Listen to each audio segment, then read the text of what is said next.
दिल्ली की सीएम आतिशी ने प्रधानमंत्री नरेंद्र मोदी से मुलाकात की है। आपको बता दें, सीएम बनने के बाद प्रधानमंत्री मोदी से आतिशी की ये पहली मुलाकात है। उन्होंने प्रधानमंत्री मोदी को बुके दिया। प्रधानमंत्री मोदी के साथ मुलाकात में उन्होंने दिल्ली की कई अहम मुद्दों पर चर्चा की। राष्ट्रपति द्रौपदी मुर्मू इन दिनों दक्षिण अफ्रीकी देशों के दौरे पर हैं। अल्जीरिया पहुंचने के बाद राष्ट्रपति द्रौपदी मुर्मू ने भारतीय समुदाय को संबोधित किया। विदेश में देश की प्रतिष्ठा बढ़ाने में उनके योगदान पर प्रकाश डाला।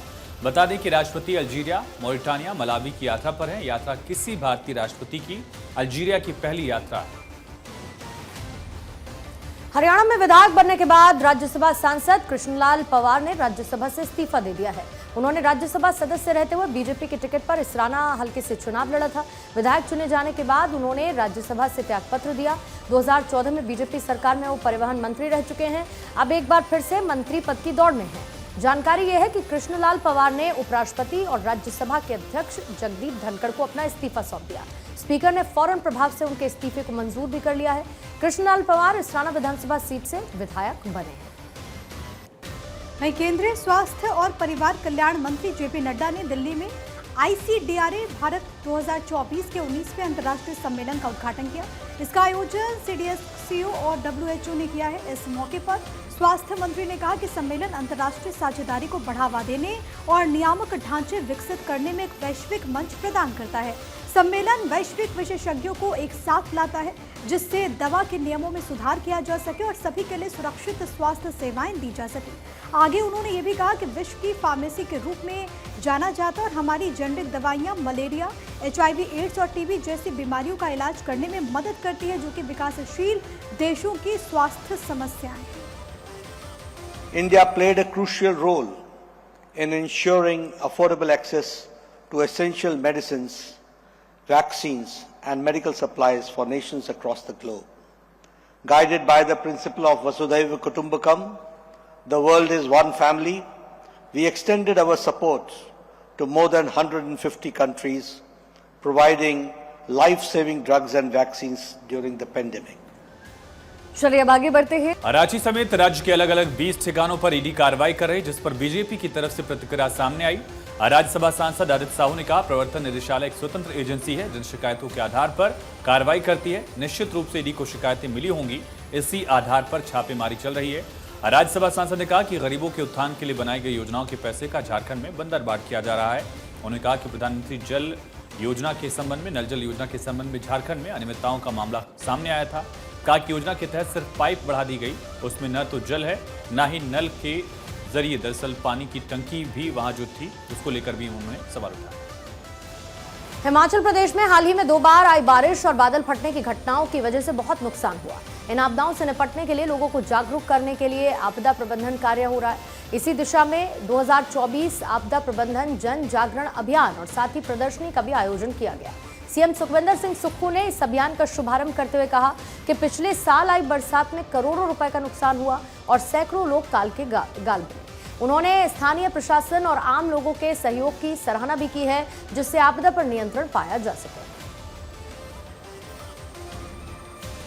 जम्मू कश्मीर में लगे राष्ट्रपति शासन को रविवार को हटा लिया गया है। केंद्रीय गृह मंत्रालय ने इसके लिए अधिसूचना जारी की। इसके साथ ही उमर अब्दुल्ला के लिए सरकार बनाने का रास्ता साफ हो गया है। राष्ट्रपति द्रौपदी मुर्मू ने नए मुख्यमंत्री के शपथ लेने से पहले राष्ट्रपति शासन हटाने का आदेश जारी किया। जम्मू कश्मीर में 2018 से राष्ट्रपति शासन लागू था। जम्मू कश्मीर में पिछले विधानसभा चुनाव 10 साल पहले 2014 में हुए। चुनाव के बाद भाजपा PDP ने गठबंधन में वहां पर सरकार बनाई। 2018 में भाजपा के समर्थन वापस लेने के बाद सरकार गिर गई और महबूबा मुफ्ती ने सीएम पद से इस्तीफा दे दिया। तब से जम्मू कश्मीर में केंद्र का उस समय शासन था। बहराइच में दुर्गा की प्रतिमा के विसर्जन के दौरान जो हिंसा हुई, उसमें एक की मौत के बाद प्रदर्शन उग्र होता गया। कई लोग घायल हैं। पुलिस अधिकारियों के मुताबिक मुख्य आरोपी की तलाश इस वक्त की जा रही है। घटना दरअसल रविवार को घटी और कथित तौर पर डीजे बजाने को लेकर यह विवाद शुरू हुआ, जो कि तनाव में तब्दील हो गया। पीड़ित के परिजनों ने प्रशासन से उचित कार्रवाई की मांग की है। रविवार शाम को 5 से 5:30 बजे का वक्त था, जब लोग विसर्जन करने के लिए मूर्ति लेकर आगे बढ़ रहे थे और गाना डीजे पर बज रहा था, तो दूसरे समुदाय ने डीजे बंद करने के लिए कह दिया और जब मना किया गया उसके बाद बवाल की स्थिति बनी। गाने के विरोध में दूसरे समुदाय के युवक ने गाली गलौज की, अपशब्दों का इस्तेमाल किया, छत से पत्थरबाजी शुरू कर दी। बताया यह भी जा रहा है कि पत्थर चलने से मां दुर्गा की प्रतिमा खंडित हुई, जिससे दूसरे समुदाय ने प्रदर्शन शुरू किया। आरोप यह है कि प्रदर्शन के दौरान दूसरे समुदाय के लोग एक युवक को घर के अंदर पकड़ कर ले गए और गोली मार दी, जिससे रेहुआ मंसूर निवासी रामगोपाल मिश्रा की मौत हो गई। इस पूरे मामले पर योगी आदित्यनाथ ने रिपोर्ट तलब की है। बहराइच हिंसा पर मुख्यमंत्री योगी आदित्यनाथ बेहद सख्त हैं। कहा कि बहराइच में बवाल करने और माहौल बिगाड़ने वाले किसी भी कीमत पर बचेंगे नहीं। मुख्यमंत्री ने उपद्रवियों की पहचान कर कठोरतम कार्रवाई के निर्देश भी दिए। दंगाइयों से सख्ती से निपटने के आदेश देकर कहा गया कि आरोपियों की जल्द गिरफ्तारी हो। अफवाह फैलाने वालों पर भी कार्रवाई की बात कही गई है। मूर्ति विसर्जन के दौरान दो समुदाय आमने सामने आ गए, बवाल बढ़ गया। सीएम योगी ने पूरी घटना की रिपोर्ट मांगी। पुलिस प्रशासन ने कड़ी कार्रवाई वहां पर शुरू कर दी है। 30 से अधिक लोगों को हिरासत में ले जाने की खबर भी सामने आई है। ग्राउंड जीरो पर सीनियर ऑफिसर्स भी मौजूद हैं। देखिए, कानून से किसी को भी खिलवाड़ करने की इजाज़त नहीं है। जो भी दोषी होगा, जांच चल रही है, कड़ी कार्रवाई होगी। स्थिति सामान्य है और दोषियों की पहचान की जा रही है। मुख्यमंत्री हाँ, जो भी मतलब अगर अनुशासन का पालन करवाने में यदि पुलिस के अधिकारी कर्मचारियों पर भी लापरवाही पाई गई तो उन पर भी कड़ी कार्रवाई। विपक्ष के पास कोई एजेंडा नहीं है। हमारी प्रतिबद्धता है कि हम लॉ एंड ऑर्डर को मेंटेन करेंगे, हर स्थिति में लोगों को कल्याणकारी कानून व्यवस्था वाला राज्य की सरकार प्रदान करेगी। देखिए, कानून से किसी को भी खिलवाड़ करने की इजाज़त नहीं है। जो भी दोषी होगा। उत्तर प्रदेश के मुख्यमंत्री जी ने बहुत कड़ाई के साथ कहा है कि जिन लोगों ने भी माहौल बिगाड़ने की कोशिश की उन्हें बख्शा नहीं जाएगा। मगर एक बात और गंभीरता से सोचिए कि ये किसकी ताकत बढ़ गई है जो पिछले कुछ समय से इस ढंग की घटनाएं देश में बढ़ गई हैं। ये मैं देश के विचार के लिए सोचता हूं। जो लोग कहते थे ना कि पिछले कुछ महीने से कुछ ताकत बढ़ गई, कुछ शक्तियों की, ये कौन सी शक्तियां थी जिनकी ताकत बढ़ी है? ये कौन सी शक्तियां हैं जो भारत को कमजोर करना चाहती हैं, आर्थिक आधार पर भी, सामाजिक आधार पर भी, सांस्कृतिक आधार पर भी? ये अब इस पूरे मामले में बवाल के आरोपियों पर ताबड़तोड़ एक्शन जारी है। एफआईआर में 10 आरोपियों के नाम भी शामिल हैं। अब्दुल हमीद, सरफराज, फहीम, साहिर खान, ननको, मारूफ अली समेत 4 अज्ञात लोगों के नाम भी इसमें शामिल किए गए। बड़ी संख्या में पुलिस बल की तैनाती है। जिले में पुलिस ने प्रदर्शनकारियों पर लाठीचार्ज किया, आंसू गैस के गोले भी दागे। गुस्साई भीड़ ने महाराजगंज इलाके में भी एक उपद्रव दिखाया, जिसके बाद इलाके में फोर्स बढ़ा दी गई है।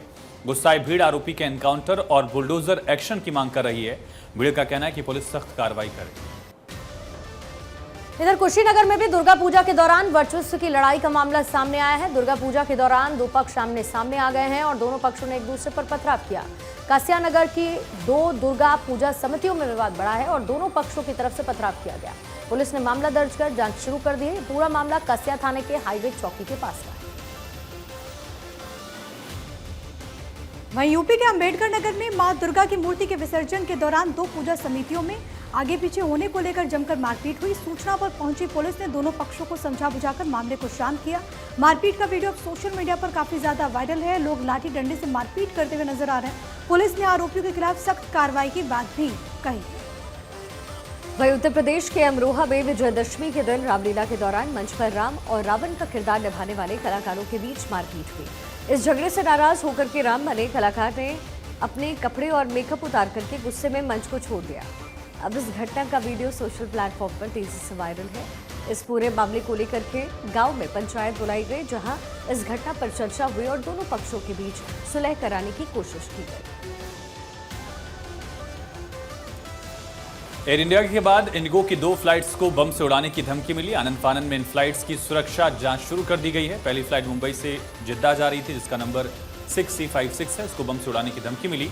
दूसरी धमकी मुंबई से मस्कट जा रही फ्लाइट को दी गई थी। आनंद फानन में इस फ्लाइट की भी सुरक्षा जांच शुरू की गई। प्रोटोकॉल के मुताबिक विमान को एक अलग जगह पर ले जाया गया। मानक संचालन प्रक्रियाओं का पालन करते हुए अनिवार्य सुरक्षा जांच की गई। कोलकाता में जहां पर ट्रेनी डॉक्टर के रेप मर्डर के विरोध में 5 अक्टूबर से अनशन पर बैठे ट्रेनी डॉक्टर्स के समर्थन में अब इंडियन मेडिकल एसोसिएशन ने अनशन करने का ऐलान कर दिया है। आईएमए ने रविवार को एक स्टेटमेंट जारी करके बताया कि पूरे देश में आईएमए, जूनियर डॉक्टर्स नेटवर्क, 15 अक्टूबर को सुबह 6 बजे से शाम 6 बजे तक अनशन करेगा। वहीं पश्चिम बंगाल के कल्याणी जीएनएम अस्पताल के 77 डॉक्टर्स ने सामूहिक इस्तीफे की धमकी दी है। डॉक्टर्स ने ईमेल भेजकर बंगाल हेल्थ यूनिवर्सिटी के रजिस्ट्रार को जानकारी दी कि वो 14 अक्टूबर से काम बंद करने वाले हैं। वहीं गुजरात के अंकलेश्वर में अवकार ड्रग्स लिमिटेड कंपनी के गोदाम में रविवार रात 518 किलो कोकीन जब्त की गई है। अंतर्राष्ट्रीय बाजार में इसकी कीमत तकरीबन 5,000 करोड़ रुपए है। दिल्ली गुजरात पुलिस के संयुक्त अभियान में मौके से 5 लोगों को गिरफ्तार किया गया। दिल्ली पुलिस की तरफ से जानकारी दी गई कि कोकीन उसी अंतर्राष्ट्रीय ड्रग्स सिंडिकेट से जुड़ी हुई है जिसकी 2 बड़ी खेप 2 अक्टूबर और 10 अक्टूबर को छापेमारी के दौरान दिल्ली से जब्त हुई थी। सिंडिकेट से जुड़े कुल 12 लोगों को अब तक अरेस्ट किया जा चुका है। 7 को दिल्ली में पिछली 2 छापेमारी के दौरान गिरफ्तार किया गया था। चलिए आगे बढ़ते। विधानसभा चुनाव से पहले महाराष्ट्र की शिंदे कैबिनेट ने एक बड़ा ऐलान किया है। महाराष्ट्र सरकार ने मुंबई में एंट्री करने वाले सभी 5 टोल बूथ पर हल्के मोटर वाहनों के लिए टोल शुल्क को पूरी तरीके से माफ करने की घोषणा की। ये नियम आज रात 12 बजे से लागू हो जाएगा। आपको जानकारी दे दें, इस घोषणा के बाद छोटे वाहन चालकों को सभी 5 टोल बूथों पर कोई टोल नहीं देना होगा।